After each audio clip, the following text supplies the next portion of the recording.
Ég segi bara hjartanlega velkomin á þennan fjarfund.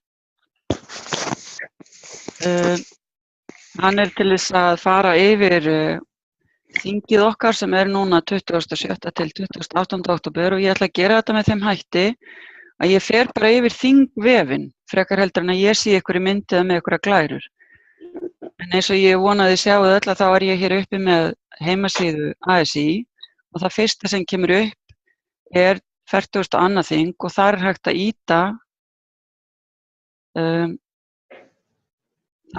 ýta á sjá nánar og þá erum við komin inn á vef þingsins og hér erum við með allt sem skiptir máli gagnvart þinginu.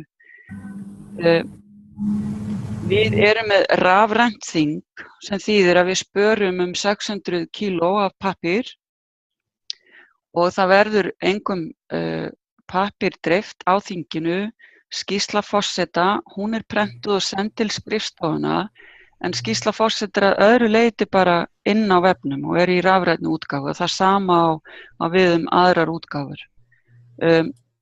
Við gerum ráð fyrir því að fólk komi með sínar eigin fartölvur eða spjaldtölvur en ef að þingfulltrúar hafa ekki aðgang að slíku að þá við búin að semja það að leigja spjaldtölvur og það verður sendur út póstur núna fljótlega þar sem óskað verður eftir því að þingfulltrúar skrái sig þá á leigu á slíkri græju. Það að sjálfsögðu líka að sé til þess að netsamband og rafmagn sé til staðar fyrir alla þannig að þetta á ekki að þurfa að verða vandamál og við erum líka með fólk á staðnum til að aðstoða þá sem þurfa á því að halda. En ef við förum aðeins yfir dagskrána í tengslum við síðuna hér, þá náttúrulega yfirskriftin svo sama og var í tilefni af 100 ára afmælinu, samstæði 100 ár, sókn til nýrra sigra eins og var á 1. maí. Hér undir skjöl, þar bara öll skjölin tengslum við þingið í belg og biðu. Þetta ekki mjög aðgengilegt en ég vildi sýna ykkur þetta því að fyrstu skjölin hér, dagskráin, bréfið sem fór út í júní, upplýsingar hótel, þau ykkar sem ekki hafið þegar gengið frá hótelum en þurfið, þá erum við með 80 herbergja Hótel Hilton og 30 herbergja Grand Hotel og það hægt að panta bæði eins og 2 manna herbergja. Ég gerir ráð fyrir að það sé þá og að leiðbeina þeim með það sem á þurfa að halda. Það eru líka upplýsingar lög Alþýðusambandsins og þingsköpin sem við styðjumst við á þinginu. Þannig að þetta eru svona skjöl sem ekki koma annars staðar fram. Ef við skrollum á góðri íslensku niður á aðalsíðu þingsins þá sjáum við að hér líka hægt að fara inn í dagskrá skjöl, tillögur og ályktanir og ályktanirnar það sem sett inn við lok vinnunar á þinginu og ekkert komið inn þar núna. En síðan hér fyrir neðan skipt upp eftir málefnum hverjum og einum skjölum. Dagskráin þannig að við byrjum á miðvikudeginum klukkan 10 með þingsetningu. Þar eru ávarp ráðherra og gesta og framsögur og erindi málefni þingsins. Síðan álit kjörbréfanefndar og afgreiðsla kjörbréfa og kosning embættismanna þingsins. Og eftir hádegishlé þá byrjum við síðan hina eiginlegu vinnu og fyrsti dagurinn og allir taka þátt í því sem við köllum samningalíkanið.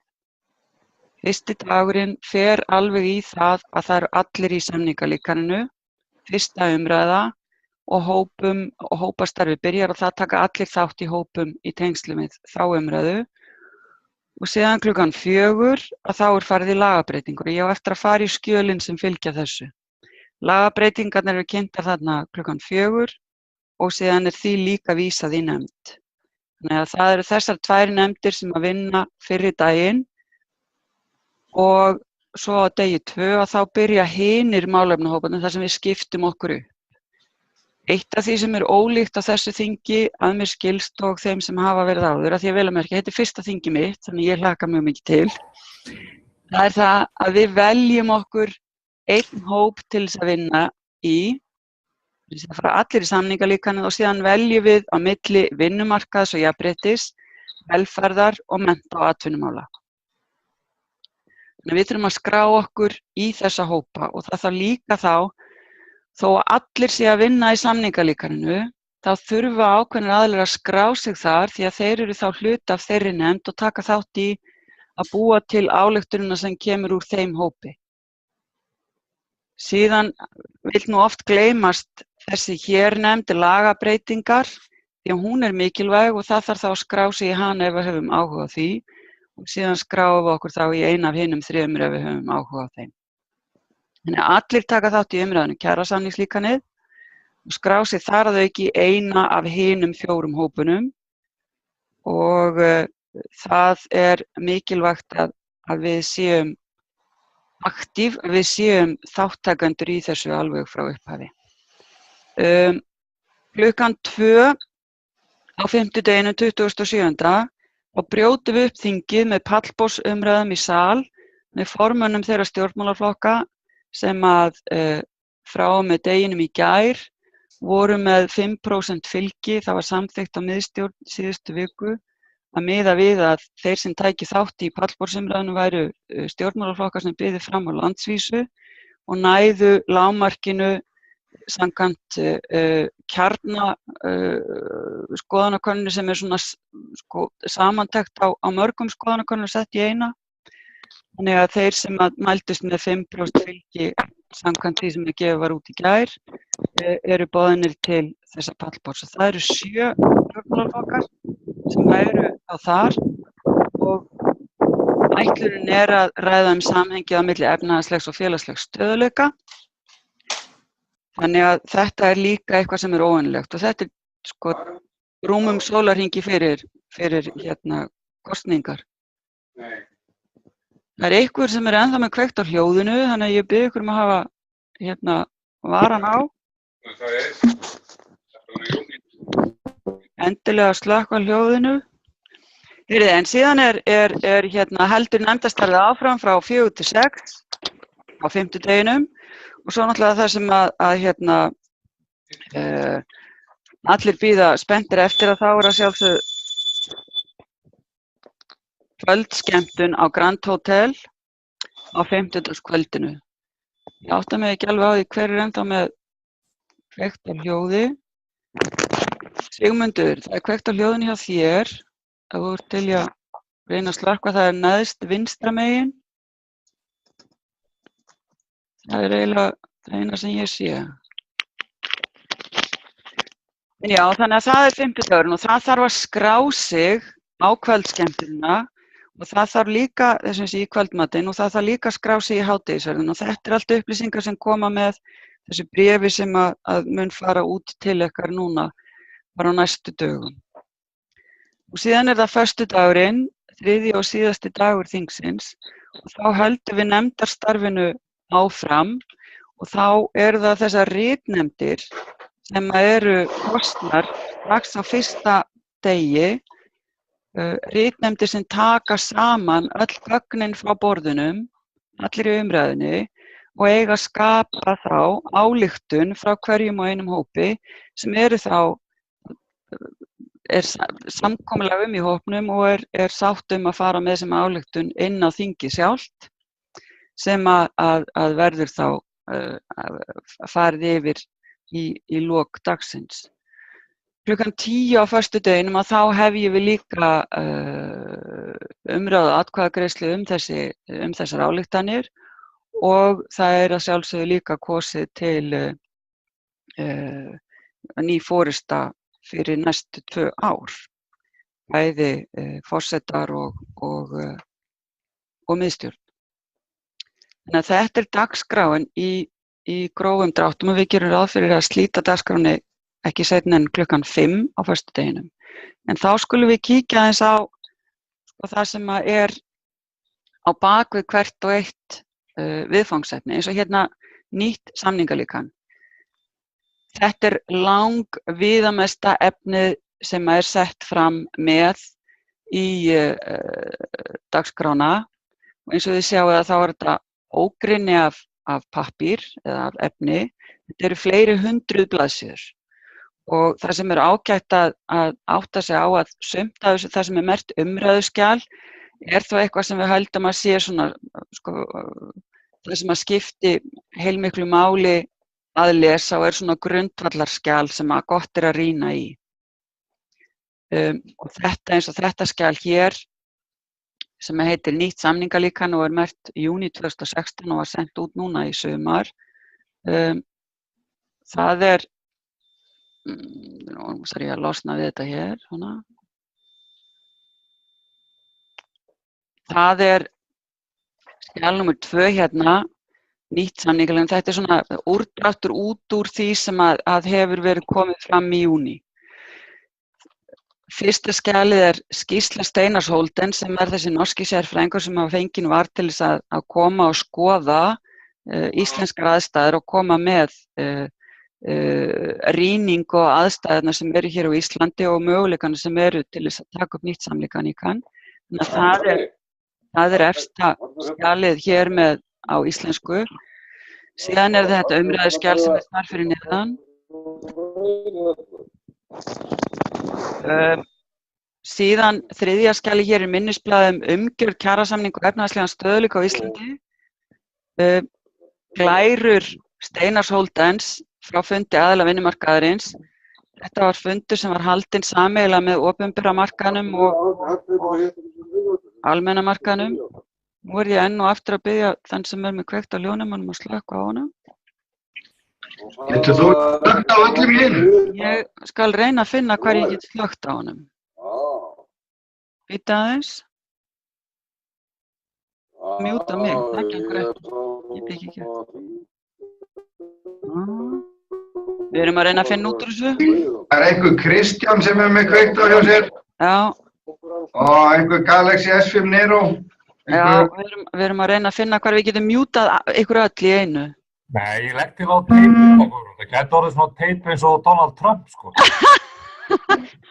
Ekkert svona. Manage.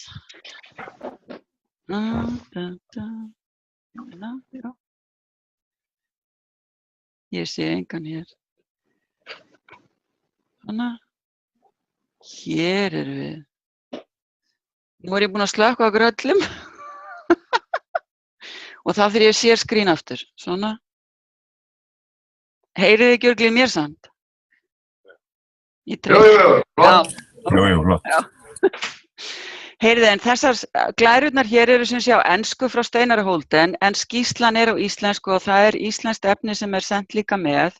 Þannig að endilega verið þið bara duglega að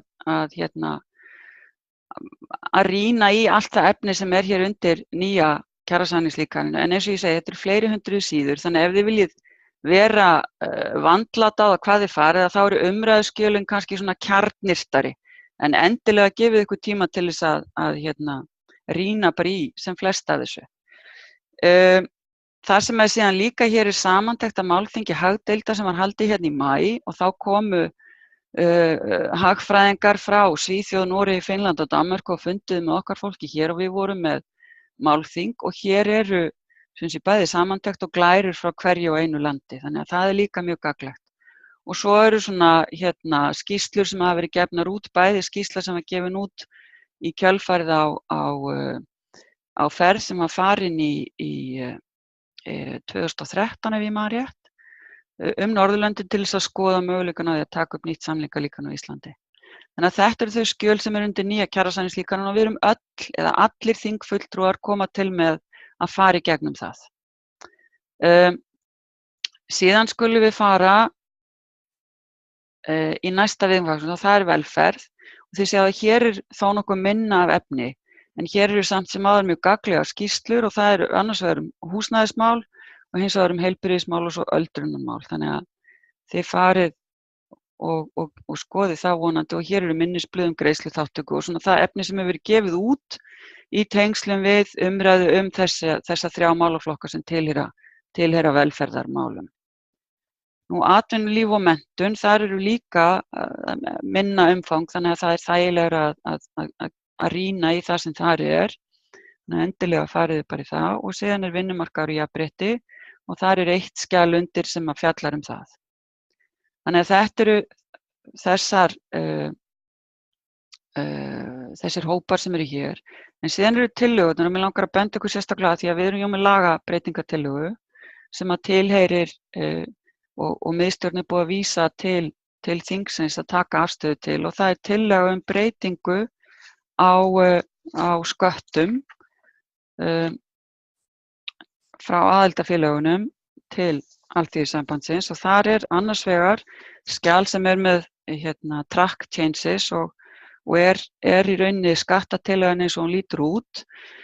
Forsagana því að það verið að leggja til breytingu eða hækkun á sköttum hægt að rekja aftur til að minnsta kosti ársins 2008 þegar ákveðið var að lækka skatta og í ljósi aðstæðna og þá var í rauninni ákveðið að skrifstofa Alþýðusambandsins tæki á sig svona þá bara þann kostnað sem af því hlytist og síðan þyrfti bara að endurmeta það og á síðasta þingi skilst mér að hafa verið samþykkt að auka starfsemi skrifstofunar, ráða nýjan framkvæmdastjóra, forseti og framkvæmdastjóra höfðu verið í sama manninum í allnokkur ár þar á undan og síðan var líka samþykkt að auka starfsemi skrifstofunar þannig að það var ráðinn hér inn sérstakur sérfræðingur í vinnustaðaeftirliti og vinnuvernd sem hún dröfn okkar og ég gerir ráð fyrir að mörg ykkar þekki vel og af sínu frábæra starfi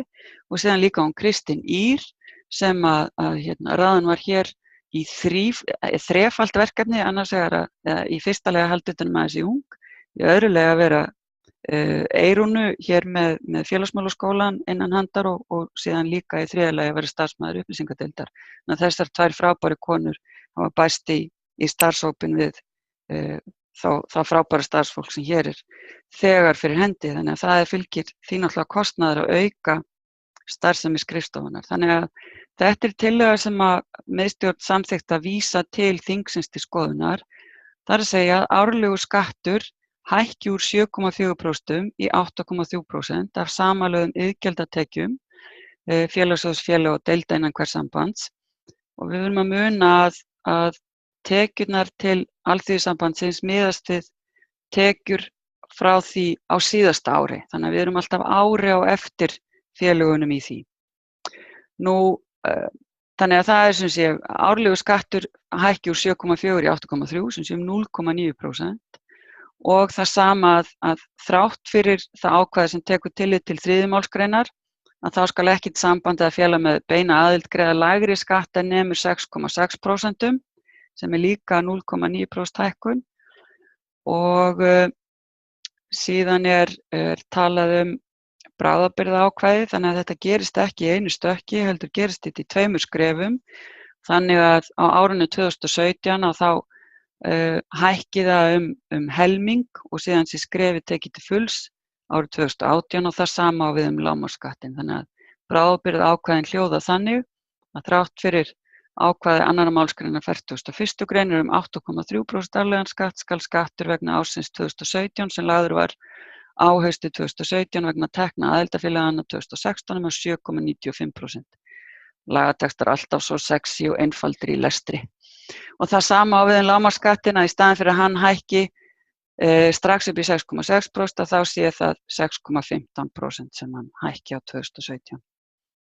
Síðan líka í 47. greininni, það þetta með löggiltu endurskoðendurnar, það var ekkert inn í okkar lögum það með hvaða hætti við ættum að fá til okkar endurskoðendur, þannig að það þótti eðlilegt að bæta því líka inn í lögin að löggiltir endurskoðendur sambandsins skulu kosnir eða kosin á sambandsþingi til 2 ára í senn og svo að auki 2 skoðunarmenn reikninga eins og hefur verið. Þannig að þetta lagatillagan og með henni fylgir líka hér minnisblað þar sem farið yfir rökin fyrir þessari tillögu. Það tilgreint hér eins og ég var að nefna ráðningu framkvæmdastjóra og sérfræðings og það tótt og síðan líka talað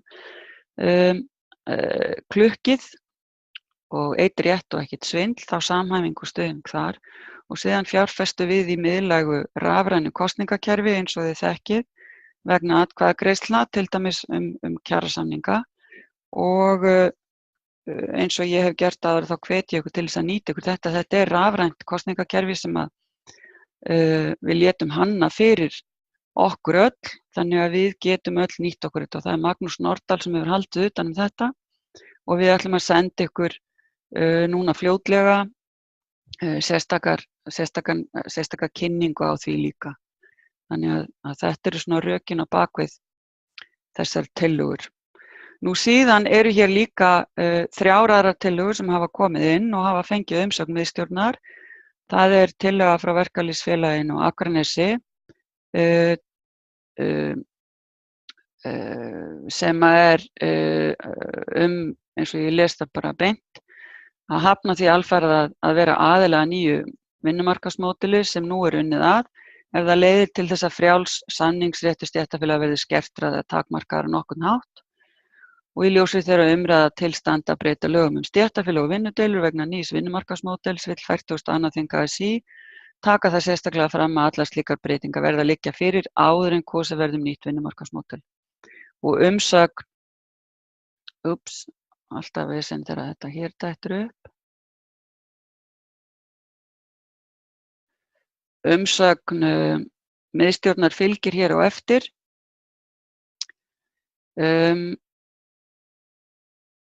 Það sem að segir í stuttu máli ekki stendur til að opna viðræður breytingar á þeim hluta vinnulöggjafarinnar sem lýtur að grundvallarskipulagi verkalýðshreyfingarinnar og samningsrétti aðildarfélaganna og því vandséð hvers vegna þingið ætti að álykta eitthvað sem ekki er á dagskrá. Þannig að hér er farið yfir umsögn miðstjórnar. Síðan er hér önnur tillaga ályktun á breytingu og mælingu á neysluvísitölu og því að við erum komin í tímaþröng þá ætla ég ekki að lesa það sérstaklega en umsögnin er hér, þar að auki og hér er bara tekið undir þessa tillögu og þannig að miðstjórn tekur undir þessa tillögu. Síðan er hér tillaga eflingar breytingar á lögum ASÍ vegna dánarbóta og miðstjórn ASÍ tekur jafnframt undir mælir með því að þessi lagabreyting verði líka samþykkt. Þetta er þær tillögur sem eru komnar inn og nú er frestur til þess að skila inn tillögum liðin og síðan er hér síðasti flipun og það eru ályktanirnar sem að verða settar inn þegar að nefndirnar verða búnar að ljúka sínum störfum. Þannig að þetta er svona umgjörðin utan þingið okkar og ég hvet okkur til þess að endilega grúskið þarna í þessu, skoðið dagskrána, kíkið á skjölin, skoðið tillögurnar og umsagnir miðstjórnar og þetta er náttúrulega allt til umræðu og afgreiðslu á þinginu sjálfu.